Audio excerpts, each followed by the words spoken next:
So I'd like to tell you what a leader can do to create a psychologically safe environment for their team.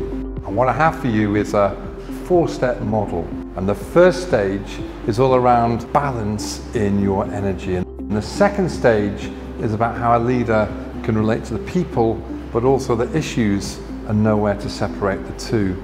And the third stage is all about being curious, but also being evidence-based, so managing the polarity of those two things.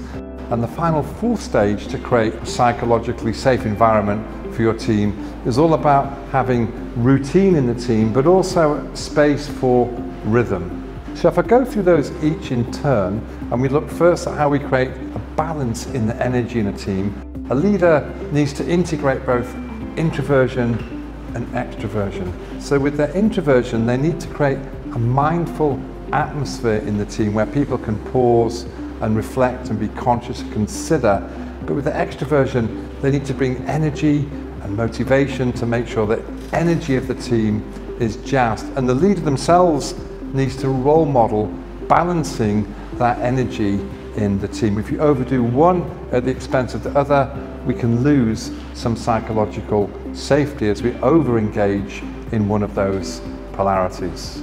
If we move to the second stage here, where we're going to talk about how we relate to the person, the issue, the way we frame this is a leader needs to be human. That means they're kind and they're people-focused, but they also need to be candid, which means they're outcome-focused and tell the truth. Now, a good leader themselves role models doing both of those things.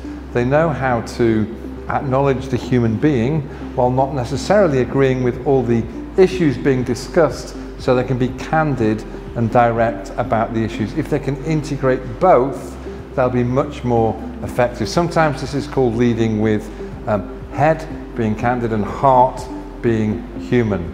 The Swiss psychologist Carl Jung talked a lot about how in the second half of life, to individuate, which is a posh word for grow, we need to integrate these opposites. So opposites need to come together.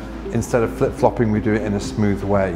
So the third stage of looking at psychological safety and what a leader can do to do that for their team is about encouraging the team to be curious. We link this to big picture thinking, creativity.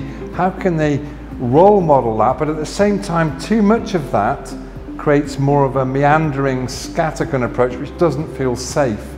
You need to balance it with focusing on the facts, the evidence, be down to earth, and there is an appropriate space in a team to be critical. So if we can integrate both of those, evidence-based with a curious mindset, that will make the team feel more engaged and safer. And finally, the fourth stage in this model is all about integrating discipline with inspiration. We call it holding people accountable, yet being agile.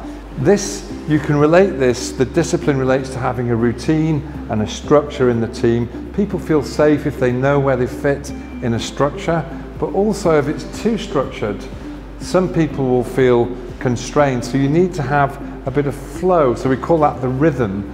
And that's where with the accountability, you hold people accountable, but you're willing to sometimes let that go and be agile and maybe change the commitments and the accountability in order to create a balanced perspective. Again, it's integrating these opposites, which a leader needs to role model. So there you have it, the 4 stages to creating a psychologically safe team environment that a leader can engage in.